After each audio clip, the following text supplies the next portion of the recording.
குடிப்பதற்கு ஒரு மனம் இருந்தால் அவளை மறந்து விடலாம். அவளை மறப்பதற்கு ஒரு மனம் இருந்தால் குடித்து விடலாம். ஆனால் இருப்பதோ ஒரு மனது. நான் என்ன செய்தேன், என்ன செய்தேன்?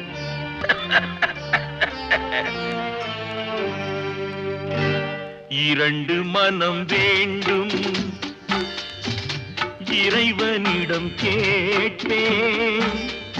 நினைத்து வாழ ஒன்று, மறந்து வாழ ஒன்று. இரண்டு மனம் வேண்டும், இறைவனிடம் கேட்பேன். நினைத்து வாழ ஒன்று, மறந்து வாழ ஒன்று. இரண்டு மனம்